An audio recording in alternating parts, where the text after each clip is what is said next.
Hoje nós vamos falar sobre a paternidade de Deus. Eu tenho certeza que sua visão, sua concepção da paternidade de Deus vai ser completamente transformada ou talvez restaurada. Hoje é uma noite da gente sentir e ser abraçada pelo nosso Pai. Quantas estão preparadas para serem abraçadas?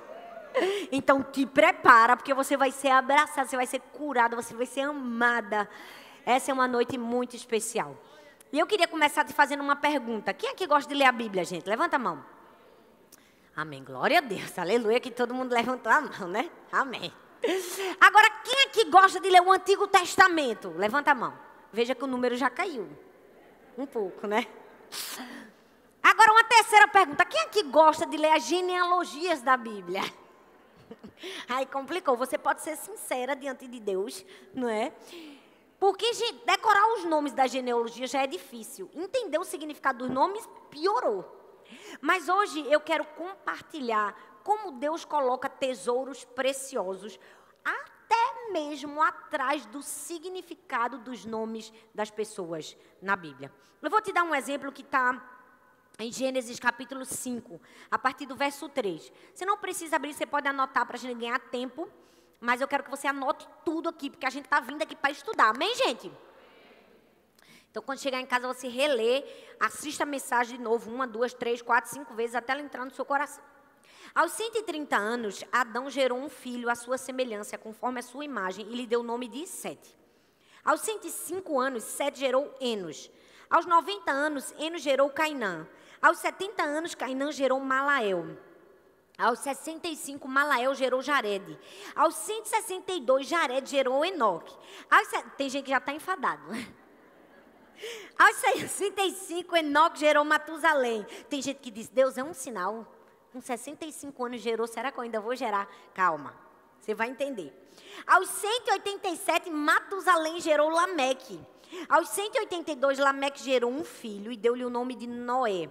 E disse, ele nos aliviará do nosso trabalho e do sofrimento de nossas mãos, causados pela terra que o Senhor amaldiçoou. Parece somente uma genealogia. Parece somente alguém dizendo que com quantos anos teve um filho, que teve outro filho, que teve outro filho, que mais um filho, que outro filho, outro filho, outro filho, outro filho. É ou não é, gente? Mas eu vou dizer para vocês os significados de cada nome. E você vai ver que Deus colocou um segredo na genealogia de Adão a Noé. Adão significa homem. Sete significa apontado. Enos significa fraco e mortal. Cainã significa aflição e lamentação. Malael significa santo Deus. Jared significa descerá. Enoque significa ensino e instrução. Matusalém significa quando ele for, virá. E Lameque significa ausência de esperança. E por fim, Noé significa alívio e conforto. Agora eu não sei se vocês estão preparadas. Eu vou juntar todos os significados do nome e olha o que vai acontecer. Ao homem está apontado uma mortal aflição. Mas o santo Deus descerá, ensinando que sua morte trará ao ausente de esperança, alívio e conforto. Estou toda arrepiada. Gente, vocês perceberam? Deus colocou o plano da salvação na genealogia de Adão a Noé. Então, se Deus é capaz de colocar o segredo, ou seja, o plano da salvação do homem, que foi Jesus, aquele que poderia dar esperança à humanidade, em simples nomes, é porque simples nomes têm muito significado para a gente. Tem ou não tem? Nunca mais, quando você lê a Bíblia, pense que um nome simples não tem um segredo de Deus por trás revelado. Deus tem seus segredos revelados por todas as escrituras sagradas. É por isso, gente, que a gente vai nascer e morrer, vai ler a Bíblia toda, e todos os dias vai ter uma revelação diferente de Deus para nós. Ixi, gente, vocês não recebem não? Amém, gente? Amém, gente? Porque a palavra de Deus é tão linda, ela é tão viva, ela é tão preciosa que tem segredos escondidos para a gente em todos os lugares. Mas por trás dessa revelação linda que a gente descobriu hoje, e por mais que a gente ache isso maravilhoso, deixa eu te dizer, não é esse ainda o segredo que Deus vai nos ensinar hoje. A gente sabe que Deus tem vários atributos. Né? A gente tem até uma série de mensagens aqui na nossa igreja, no canal do YouTube, chamado Quem é Deus? Só falando dos atributos de Deus. Deus é alegria, é paz, é amor. E a gente não tem nenhuma dificuldade de entender esses atributos de Deus. Mas se tem um atributo dele que é essencial e especial, mas a gente tem certa dificuldade de receber e entender, é a paternidade de Deus. Por quê? Porque a gente vive numa nação que desde o Brasil colônia vive bastardia, vive uma paternidade falida. O Brasil é órfão de pai. Se você for ver os censos e as pesquisas, você vai ver que o abandono paterno na nossa nação tem estatísticas lá em cima. Grande parte das mulheres são mães solos, criam seus filhos sozinhas, são abandonadas pelo marido. Por inúmeros problemas, quantas crianças hoje existem sem sequer o registro do nome do pai na sua certidão? E, infelizmente, essa situação que a gente vive faz a gente transferir esse modelo de paternidade falida para Deus, o Pai. Porque quando a gente entrega a nossa vida a Jesus, a gente vem para a igreja, a gente ouve a palavra, a gente é discipulado, Deus é pai. Você pensa, para ser pai desse jeito? Meu pai me abandonou, meu pai me esqueceu, meu pai nunca quis saber de mim. A gente tem dificuldade de entender a paternidade de Deus. A gente tem dificuldade de entender que Deus é um pai que nunca falhou, que nunca se ausentou, que nunca foi indiferente, mas hoje Deus vai descortinar a nossa visão para a verdadeira paternidade de quem Ele é. Hoje nós vamos estudar em 5 mulheres, não sei se você conhece essa história, 5 irmãs, as filhas de Zelofeade. Fala comigo, Zelofeade. É esse nome mesmo, gente. Vamos falar de novo? Zelofeade. A Bíblia conta uma história muito sofrida de 5 irmãs, as filhas de Zelofeade, que sofreram por causa da ausência do pai terreno, mas que receberam a intervenção do pai celestial, e a história delas teve uma reviravolta. Vocês sabem que eu gosto de falar que as histórias bíblicas são o quê, gente? Cinematográficas. É verdade ou não é? Eu não sei porque a gente fica procurando emoção no Netflix. Não sei porque a gente fica procurando emoção no cinema, se a Bíblia é recheada de histórias cheias de emoção. E eu vou falar, já contei várias, mas a de hoje é especial e vocês vão saber por quê. 5 bichinhas, gente, 5 irmãzinhas. Parecia até a minha história, que eu tenho 4 irmãs, foi por um triz, né? Que eu tenho um irmão só. 5 mulheres unidas, 5 irmãs. E Deus vai se revelar como uma paternidade tão perfeita na vida delas, que o que era para ser a desgraça da vida delas, teve aquela reviravolta, lembra? Que eu gosto de dizer do final. Vocês vão ver o que acontecer. Vocês estão preparadas? Vocês estão curiosas? Pois vamos embora. Sabe o que é que a gente vai estudar hoje? A gente vai estudar nos nomes das 5 filhas de Zelofeade e seus significados, traços da paternidade de Deus. O que é que elas estavam vivendo? A história delas começa a ser contada no livro de Números, no capítulo 27. Mas, na verdade, não começa bem aí, começa um pouco antes. Lembra da história dos espias? Que Moisés manda os 12 espias para olhar a terra prometida. 10 espias voltam com palavras, não vamos conseguir. E 2 espias voltam com fatos, cachos de uva. Mas, infelizmente, o povo preferiu ser persuadido pelas palavras de 10 espias do que pelos fatos de 2 espias. E, por causa disso, murmuraram diante do Senhor. Quantas vezes a gente dá mais ouvidos às palavras do que aos fatos, não é verdade? Quantas vezes a gente dá mais ouvidos ao você não vai conseguir, é impossível, Deus não está com a gente, do que eu te prometi cachos de uva e uma terra que mana leite e mel. Foi exatamente isso que aconteceu com o povo. Eles deram mais ouvidos aos espias. Então, gente, eu não sei, dá uma raiva, dá onda. Eu fico imaginando Deus no céu. Manda 12 camaradas. Vem 10, gente, a maioria foi mais do que a maioria. Só 2, só Josué e Caleb que disse assim, rapaz, tem uns cachos de uva lá que não tem canto nenhum. Mas os outros foram tudo desgraçado, negativo. Foi ou não foi? Mas não sei o que é que tem, que o povo tem uma tendência para ir para o ruim. É ou não é? E o povo de Israel, então, o sangue de Cristo parecia uma manada para murmuração. E a Bíblia diz que por causa disso eles murmuraram diante de Deus. Eles se queixaram, mas gente, aquele povo tinha que entender que eles já tinham visto tantos milagres, eles já tinham visto Deus abrir o mar vermelho. Eles já tinham visto Deus lançar maná do céu, comida para eles. Eles já tinham experimentado toda sorte de milagres. Eles tinham um cacho de uva gigantesco ali para provar que Deus tinha preparado aquela terra para eles. Mas eles escolheram a murmuração. E infelizmente, por causa da escolha para a murmuração, o futuro deles foi comprometido. Porque todas as outras ocasiões que eles viveram só comprometeram o presente deles. Mas aquela decisão de reclamar diante de algo que Deus queria dar a eles, fez Deus dizer assim, acabou. Nenhum dessa geração vai entrar na terra prometida. Aí Moisés fica doido, o bichinho. Porque Moisés era o líder.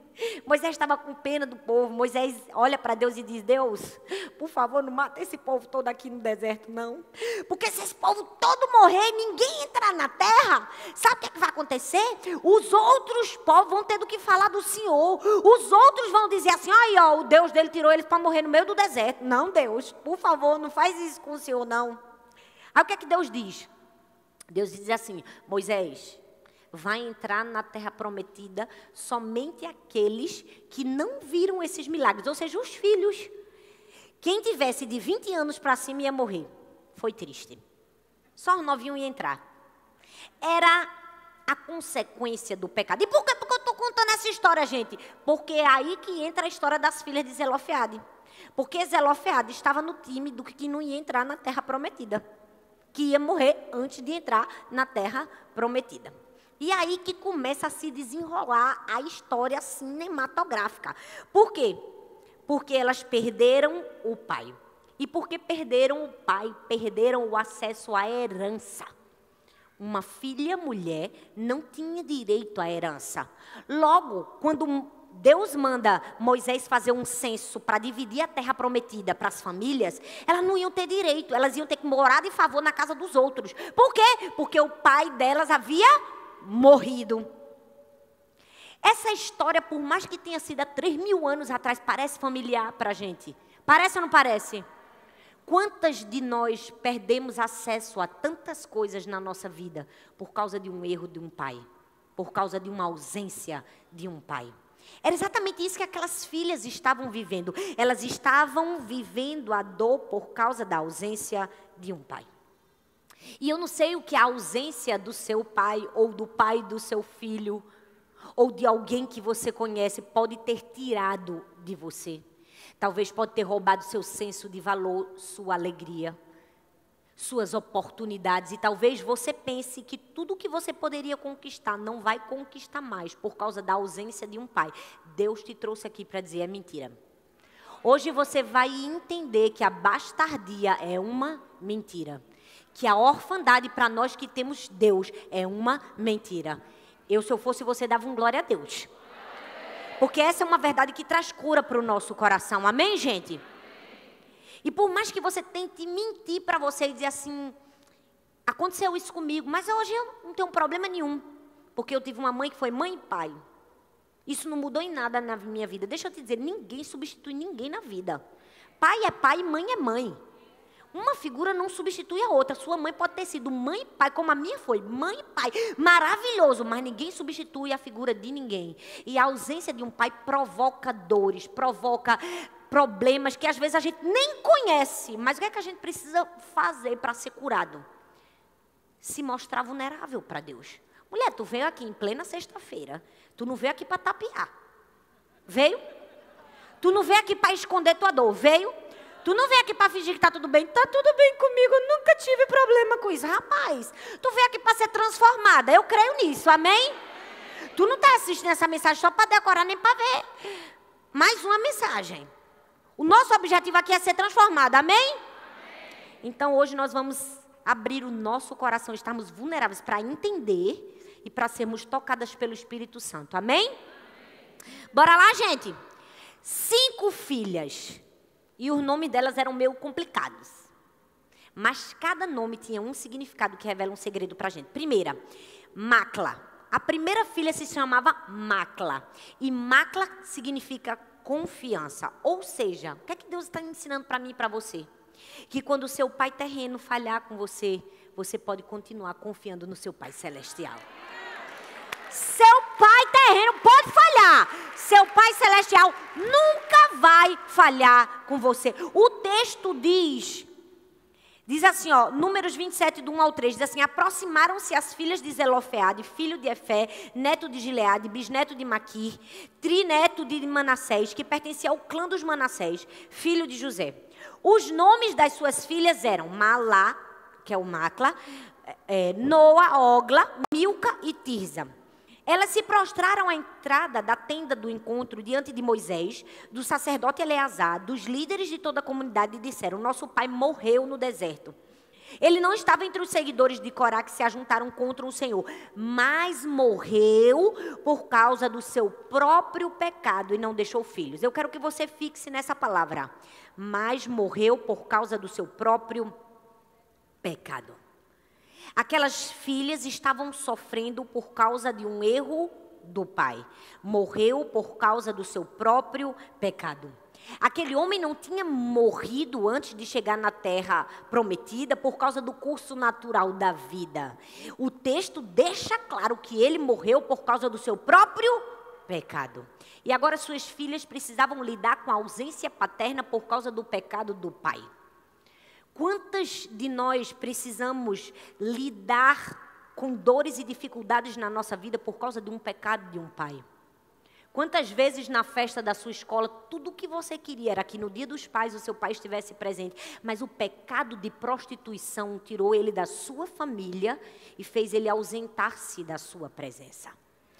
Quantas de nós queríamos um pai num dia especial como uma formatura, mas não conseguiu porque talvez o pecado de alcoolismo, de vícios, de drogas, de um pai, fez ele ausentar-se da sua família? Quantas de nós sofremos em dias importantes da nossa vida porque a ausência do nosso pai foi fruto do seu próprio pecado? O texto fala que aquelas filhas estavam fazendo isso, sofrendo pelo erro do próprio pai. Mas deixa eu te dizer uma coisa: se o seu pai se fez ausente na sua vida por causa de um erro, Deus nunca se fez ausente da sua vida. A presença de Deus e a fidelidade de Deus sempre esteve com você. E quando eu falo de confiança, essa é a maior confiança que a gente tem que ter. É a confiança que a gente tem um Pai Celestial que nunca se ausenta. Vira para a pessoa que está do seu lado e diz assim: seu Pai Celestial nunca se ausentou. Fala assim, ó: papai nunca faltou uma festa. Papai nunca te abandonou. Nos dias mais importantes da sua vida ele estava lá. Nos mais difíceis ele também estava lá. Você pode celebrar a presença do seu pai? Sabe por que muitas de nós não conseguimos entender isso? Porque a gente não consegue confiar em Deus como Pai. E por que a gente vai confiar em Deus como Pai? Porque Deus já deu provas da sua fidelidade como Pai. Olha a Bíblia, gente.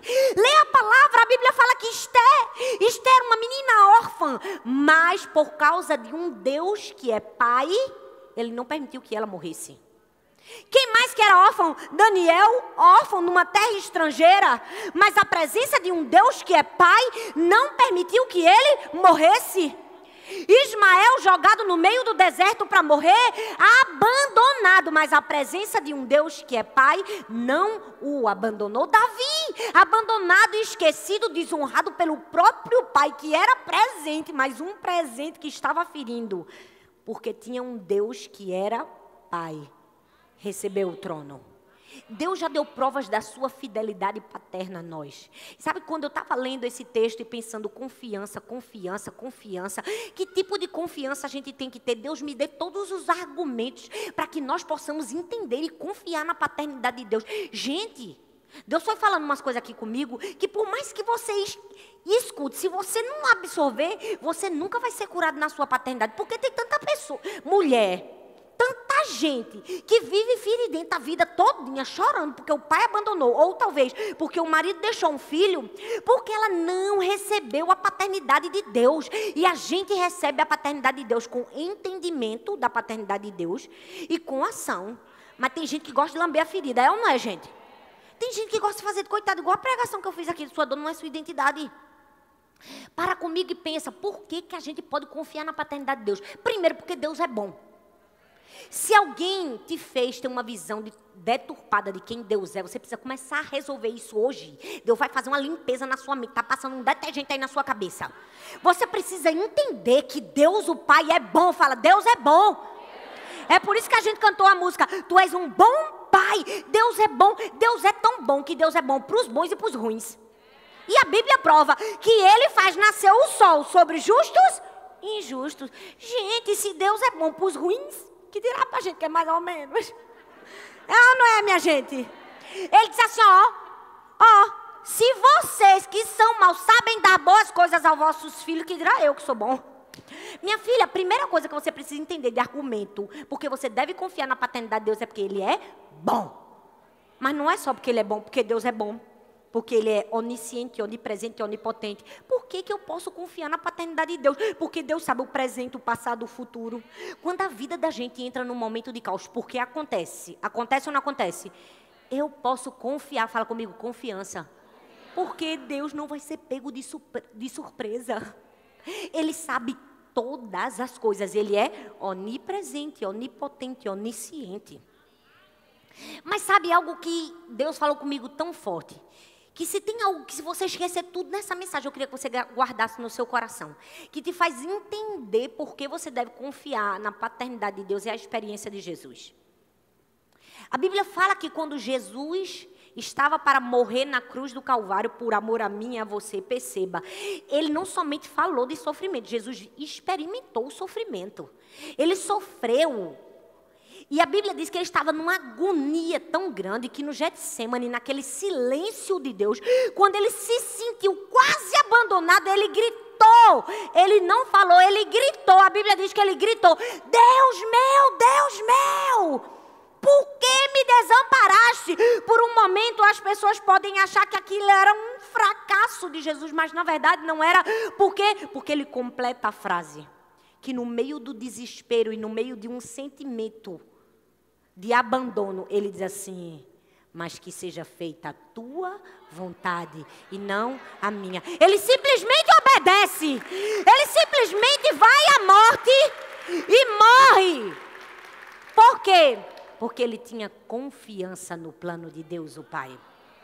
Deixa eu te dizer uma coisa, você só recebe a paternidade de Deus se você tiver a referência de Jesus diante de Deus. Você precisa confiar que o plano dele é melhor. Diante da morte, foi diante da morte que Jesus confiou que Deus tinha um plano melhor. Essa é a perspectiva que a gente tem que ter de Deus. Por que às vezes a gente não consegue receber a paternidade de Deus? Porque a gente tem a perspectiva errada. Na hora da morte, ou seja, na hora da dor e da agonia, o que Deus está querendo me punir? Não, você não está confiando na paternidade de Deus. Deus não está te punindo, Deus está te promovendo. Deus estava promovendo Jesus de morto para ressurreto. E a prova de que Jesus confiava tanto na paternidade de Deus é que nesse momento de dor e de agonia, como é que ele chama Deus? Abba. Todas as referências de Jesus a Deus nesse momento de agonia é Abba. Abba é uma palavra no aramaico que significa querido pai, papai, paizinho. É uma palavra que revela não somente um senso de obediência, mas mais do que isso, intimidade.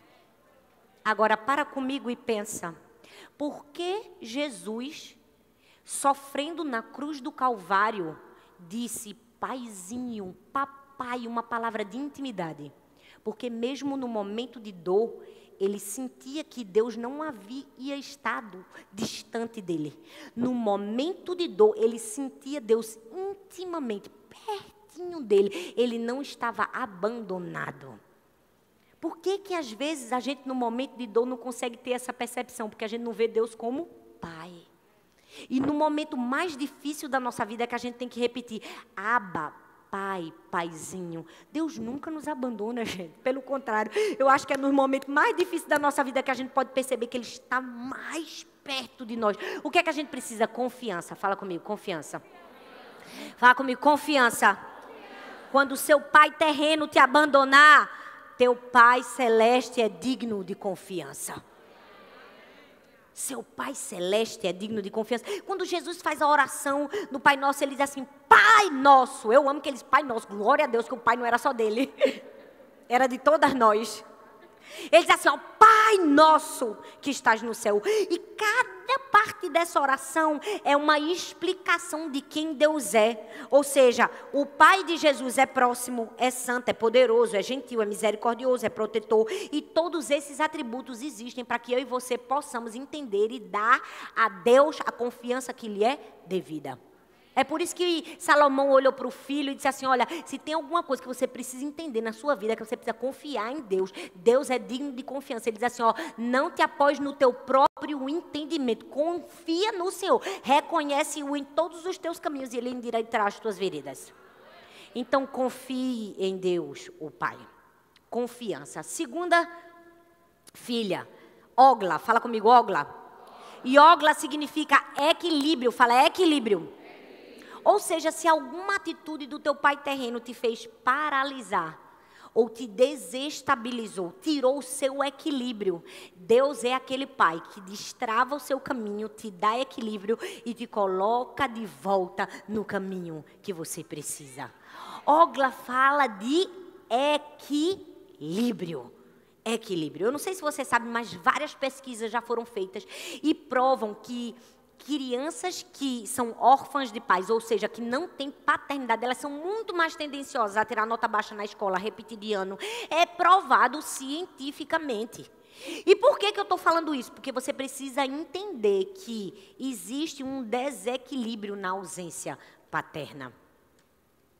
E talvez esse desequilíbrio de ausência paterna provocou feridas profundas em nós. Mas a Bíblia diz em Abacuque capítulo 3, versículo 19, o Senhor soberano é a minha força. Ele faz os meus pés como os da corça.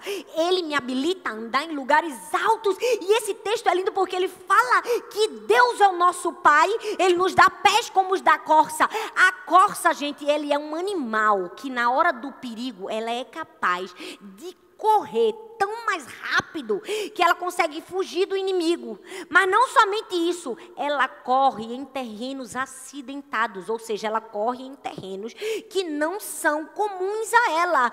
Ou seja, Deus é aquele Pai que habilita os nossos pés como os da corça, porque em momentos de desequilíbrio, Ele nos dá equilíbrio para pisar em um bocado de pedra e não cair. E chegar no lugar que nós estamos nos propondo a chegar, o lugar de segurança.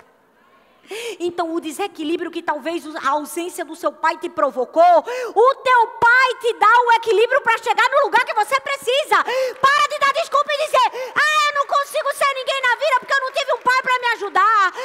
Eu não consigo chegar naquele lugar porque a ausência do meu pai provocou feridas enormes em mim. Ei, a ausência que você teve foi somente de pai terreno. Você sempre teve presença de pai celestial. O problema é que a gente fixa tanto na ausência do pai terreno que se esquece que a presença mais importante a gente já teve, tem e o terá para sempre, que é a ausência de um Deus que é Pai. Se você foca somente na ausência do seu pai terreno, você está desonrando a presença do seu pai celestial. É por isso que eu digo, orfandade é uma mentira. Ninguém aqui é órfão. Seu pai ter te abandonado como abandonou minha família quando eu tinha 3 anos de idade. Nunca fui órfã, porque eu sempre tive um pai. Deus é o nosso pai. A orfandade é uma mentira que Satanás soprou no seu ouvido, mas hoje Deus vai soprar a verdade da palavra de Deus para você.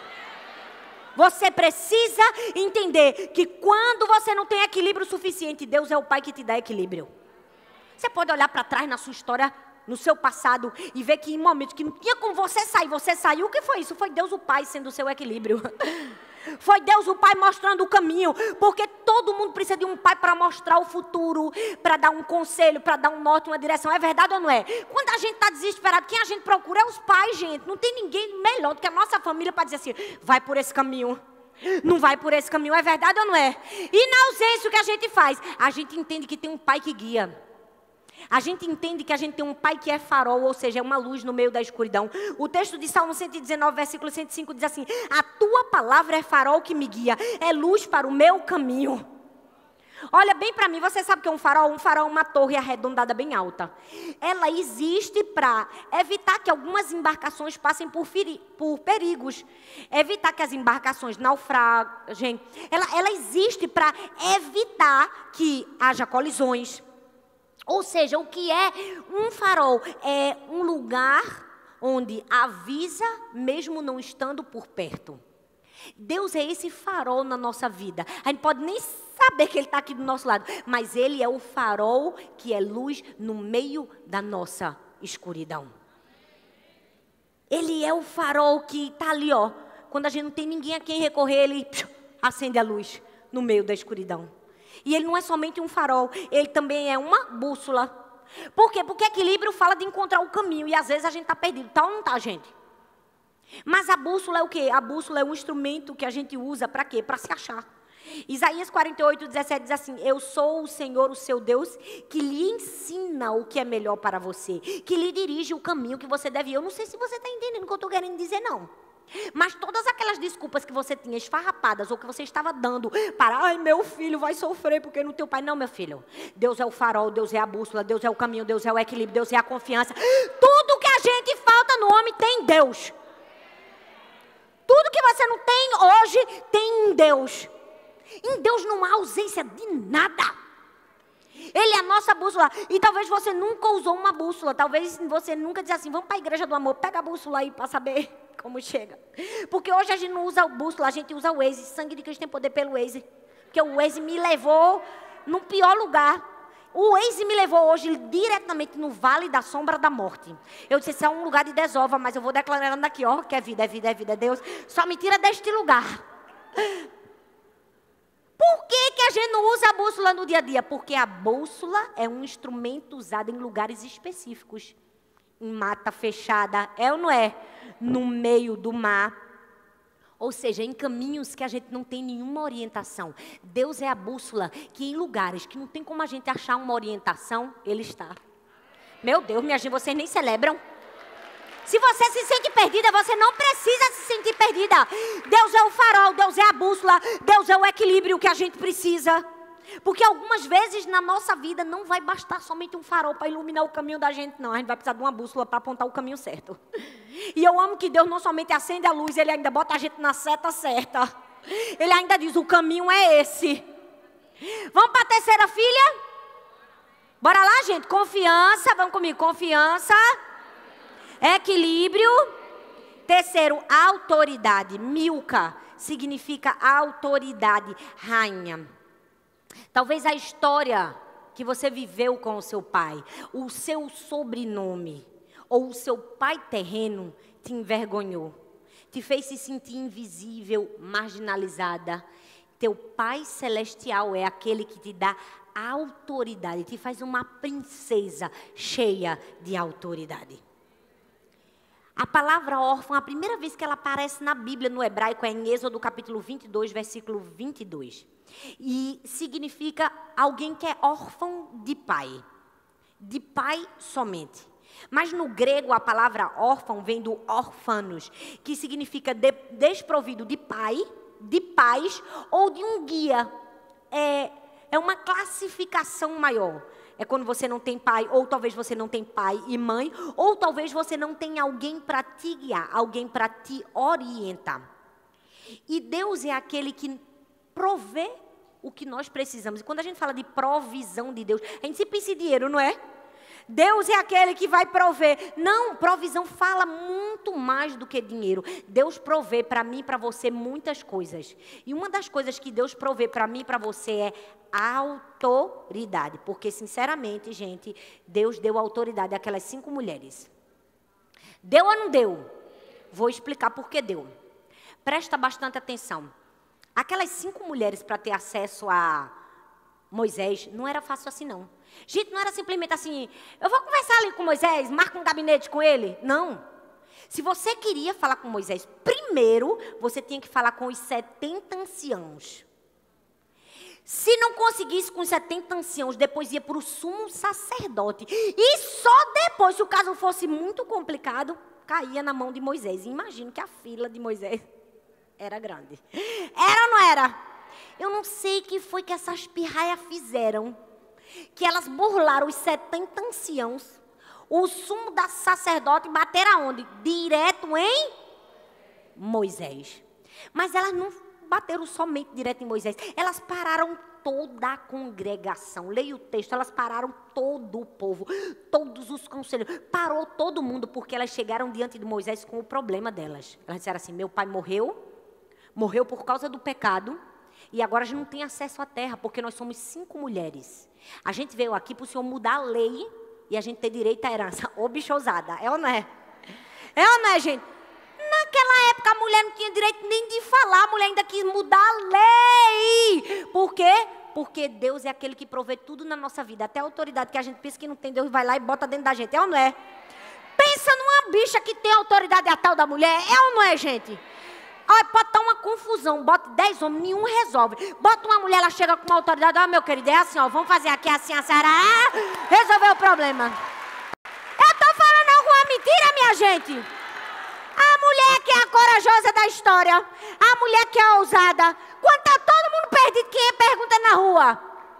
Quem é que faz a pergunta? É a mulher. Não é? Quando o menino está doente, quem é que socorre a criança? Quem é que tem o tino de fazer respiração boca a boca, tirar o menino da água, salvar? É a mulher. O pai fica se tremendo todo dia, assim, ó, chora, cai e desespera. Eu passei por uma experiência uma vez nos Estados Unidos, dentro de um shopping. A criança engasgou, era um bebezinho. Só que nesse caso tinha uma mulher que não tinha autoridade. Ela se desesperou com a criança, a filha assim, ó, já ficando roxa. E ela aqui, ó, sem saber o que fazer. Minha gente, que doidice que eu fiz. Puxei o menino da mão da mulher assim, ó. Pá! O menino estava engasgado, soltou assim. Eu salvei a criança, me achei a médica. A mulher olhou pra minha cara assim, ficou me agradecendo, chorando, me agradecendo. Eu digo, não sou doutora, mas eu tenho autoridade. Porque Deus é aquele que provê pra gente todas as coisas. Aí elas foram lá. Porque mesmo sem uma autoridade terrena, elas tinham uma autoridade celestial. Eu amo que nós precisamos entender que nós recebemos de graça a autoridade de Deus. Tem um cientista social que fala da importância do nome, do sobrenome, como produz autoridade para você fazer uma apelação civil, para você, é um sinal distintivo de revelador de personalidade, é uma marca distintiva de filiação, é um direito de personalidade, é um direito de propriedade, ou seja, seu nome, seu sobrenome, seu DNA, te dá direito de reivindicar coisas. Eu nunca tive direito de reivindicar a herança de Michael Jackson, porque eu não tenho o DNA de Michael Jackson, nem o sobrenome dele. Infelizmente, não tive o direito de reivindicar a herança de Bill Gates. Por quê? Porque eu não tenho nem o sobrenome dele, nem o DNA dele. Mas deixa eu te dizer uma coisa. Eu não sei se você entendeu. Você é filha, nem é de Michael Jackson, nem é de Bill Gates. Você tem o DNA e o sobrenome do dono do universo. Ou seja, você pode reivindicar seu direito de herança. Pastora, eu tenho o DNA de Deus? Tenho. E eu vou provar ainda mais cientificamente, porque eu sou ousada. Eu não sei se você sabe, mas olha que coisa mais linda, gente. O nome para Deus no hebraico, Senhor, é Yahvé. Mas é o nome Yahvé sem as vogais, só com as consoantes. É YHWH. Eu não sei se você sabe, mas no alfabeto hebraico, cada letra corresponde a um número. O número da letra Y é 10, da H é 5, do W equivale a 6, ou seja, é 10, 5, 6 e 5. Eu não sei se você sabe, mas pesquisadores e cientistas no mundo descobriram que todo mundo tem um padrão que se repete na molécula do DNA da gente, que é o quê? 10, 6, 5, 6 e 5. Ou seja, a gente carrega a dor no nosso DNA. Meu Deus do céu, eu tô toda arrepiada aqui, ó. Minha filha. você tem Deus no seu sobrenome, no seu DNA, você é filhinha. Para que está se preocupando se Deus já garantiu a herança a você? O que é que você tem? A autoridade. Fala comigo, autoridade.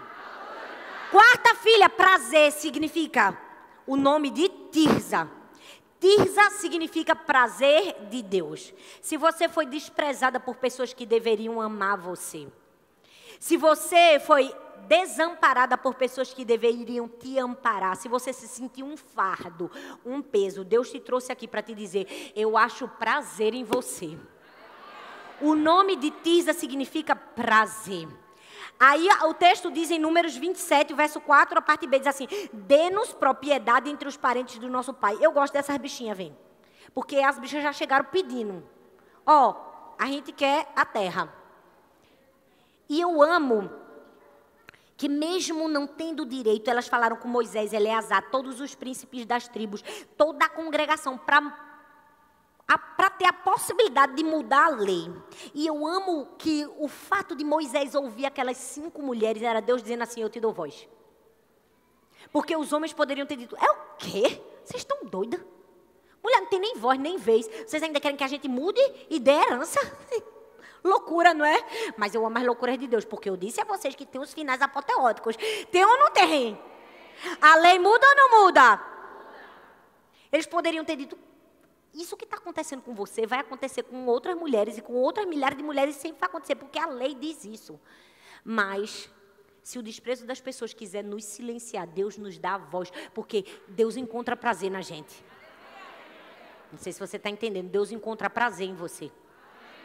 Você é tão amada por Deus, que Deus é capaz de ouvir as suas necessidades. Olha para mim, 5 mulheres com uma necessidade, uma terra. Ninguém era para dar ouvidos. Elas passaram o ninja, o giraia, passou os anciões, passaram o sumo sacerdote. Chegou em Moisés.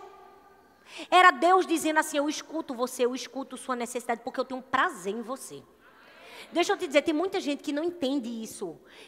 Olha, eu vim aqui, eu não sei se vocês estão conseguindo pegar essa revelação aqui não, para descortinar as mentiras na sua cabeça. Gente, Deus tem prazer na gente. Pastora, mas de vez em quando eu faço uma besteira, mas glória a Deus, que mesmo fazendo uma besteira, Deus tem prazer na gente. Pastora, mas eu não faço nada de muito relevante, eu não sei cantar, eu não sei pregar, eu não sei fazer nenhuma maravilha, nenhum milagre. Deus tem prazer em você. A Bíblia diz que quando Jesus foi ser batizado, o que foi que Deus o Pai disse? Esse é o meu filho, em quem eu tenho prazer. Jesus tinha feito alguma coisa? Não, ele não tinha nem começado o ministério. Não tinha feito um milagre, não tinha multiplicado nem pão, nem peixe, nem vinho, nem casamento, nem tinha feito cego enxergar, nem tinha feito paralítico andar. Porque Deus tem prazer em quem nós somos, não naquilo que nós fazemos. E nós precisamos compreender isso. Nós somos amados por Deus, por causa unicamente da sua graça, do seu favor e da sua misericórdia. E todo dia a gente tem que agradecer a graça e a misericórdia. Graça e misericórdia. Porque graça é receber aquilo que a gente não merece. E misericórdia é Deus, mesmo a gente merecendo poucas e boas, não nos dando aquilo que a gente merece. Você entende? É graça e misericórdia. Graça é eu receber o que eu não mereço. Misericórdia é eu não receber o que eu merecia. É ou não é? Você pode agradecer pela graça e pela misericórdia? Porque Deus tem prazer em você. Deus ouve a nossa necessidade. Salmo 68, versículo 5 diz assim, ó. Deus é o Pai. Fala comigo, Pai. Pai dos órfãos e defensor das viúvas.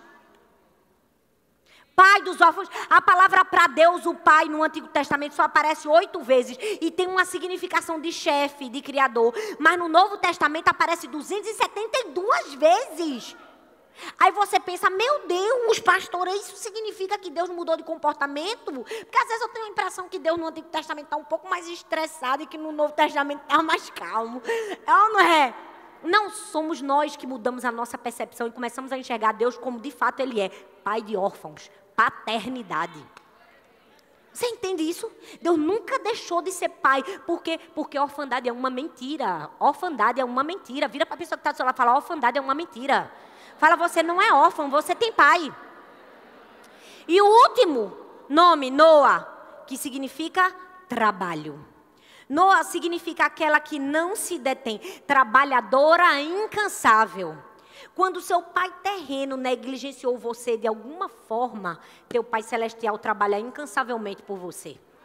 Talvez seu pai não trabalhou por você, não trabalhou para te deixar uma herança, não trabalhou para pagar teu colégio, não trabalhou para te dar um acesso a um inglês, não trabalhou para te dar acesso a um esporte, não trabalhou nem para te dar acesso à comida. Teu pai celestial trabalha por você todos os dias para te dar o fôlego de vida, a roupa que você veste, a comida que você come, a família que você tem. Porque Deus é o Pai que trabalha por nós. E eu amo que o apóstolo Paulo ensina isso pra gente melhor do que ninguém, porque o camarada foi o melhor mesmo para ensinar a teologia de Cristo para mim e para você. Leia o livro de Gálatas. Se você ainda não tem noção da sua filiação em Deus, leia o livro de Gálatas. Gálatas capítulo 4, versículo 1 ao 7 diz assim, ó: digo, porém, que enquanto herdeiro é menor de idade, em nada difere de um escravo, embora seja dono de tudo. No entanto, ele está sujeito a guardiões e administradores até o tempo determinado por seu pai. Assim também nós, quando éramos menores, estávamos escravizados aos princípios elementares do mundo. Mas quando chegou a plenitude do tempo, Deus enviou seu filho, nascido de mulher, nascido debaixo da lei, a fim de redimir os que estavam sob a lei, para que recebêssemos a adoção de filhos. E porque vocês são filhos, Deus enviou o Espírito do seu Filho aos seus corações, que clama, Abba, Pai. Assim você já não é mais escravo, mas filho. E por ser filho também se tornou herdeiro. Você consegue compreender a importância disso, da transição que a gente sofreu? A gente saiu de escrava para filha. E sendo filha, agora a gente é herdeira. Meu irmão, você é herdeira de uma fortuna. Você tem noção do que? Nunca mais diga que assim, eu sou pobre, essa minha pobre, meu carro de pobre, minha casa de pobre. Porque tem gente que diz isso, o pobre é o diabo no inferno. Eu sou herdeira, minha filha do dono de todas as coisas. Eu não vou abrir a minha boca para atrair maldição para mim. Pode não ter R$1 no seu bolso, sou rica. Minha conta no céu tá cheia, ó, rua de ouro e diamante. A hora que eu precisar, meu pai solta uma pedrinha aí, ó, pô, resolve meus problemas. É, não é, minha gente? Meu Deus do céu, minha gente. A gente é filha do dono do ouro da prata que trabalha por nós. Talvez você passou a vida todinha hoje achando que sua vida estava destruída, que você não tinha mais jeito. Ou talvez que todas aquelas dores emocionais que você sofreu, por conta de um pai, por conta de um marido, por conta de uma figura paterna que não revelou a paternidade de Deus na sua vida. Não. Tudo foi uma mentira do diabo. Eu olho para a minha vida e digo, meu Deus, eu consegui chegar em um lugar que eu nunca pensei que eu ia imaginar chegar. Mesmo com todos os problemas, situações difíceis, traumas e tanta dor que eu vivi. Porque, olha, eu sofri um bocadinho, como a maioria de nós aqui. Mas se tem uma coisa que sempre esteve no meu coração, foi a perspectiva de que eu tenho um pai.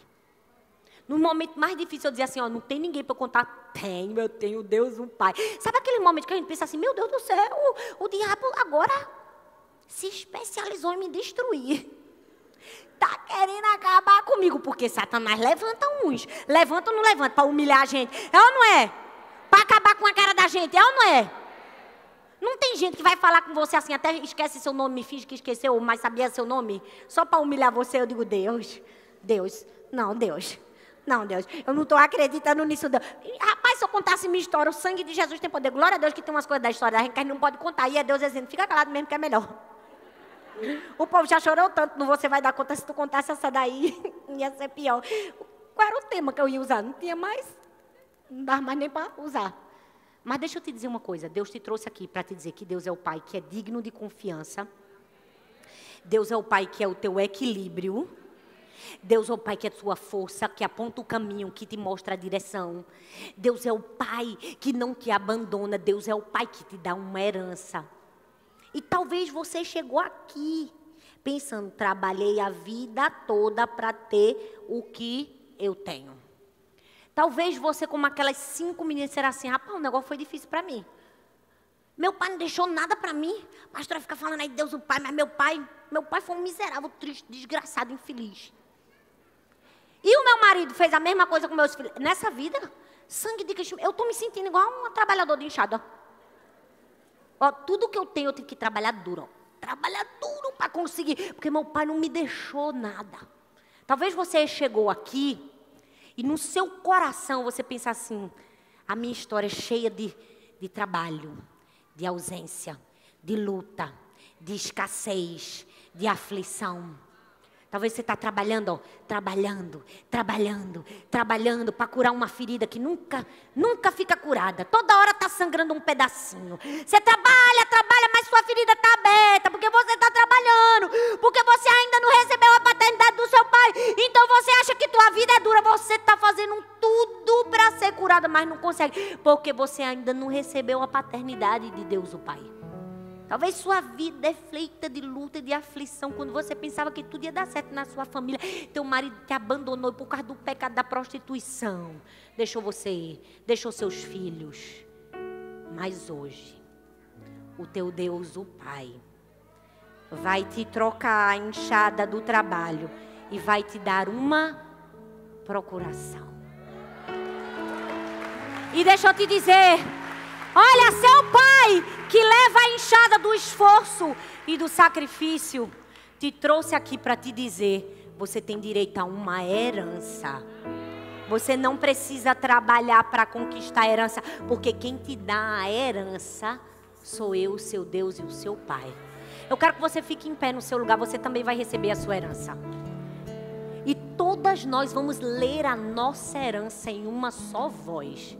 Eu quero que agora você feche os seus olhos. Feche os seus olhos no lugar onde você está. Abra suas mãos. Coloque suas mãos para frente. Coloque suas mãos para frente. Feche seus olhos. Esse é o seu momento. Deus, o seu Pai, vai tocar no seu ombro hoje. Deus, o seu Pai, vai tirar das suas mãos a enxada do esforço, do sacrifício, da dor, da luta, da escassez, da aflição, da tristeza. E Ele vai colocar nas suas mãos a procuração que te dá acesso à sua herança. Fique com suas mãos levantadas, não importa o tempo que você precisa esperar. Hoje é o seu dia, papai veio aqui para te dar uma procuração. Agora eu quero que você abra seus olhos. Você vai pegar essa procuração que está nas suas mãos e você vai ler junto comigo.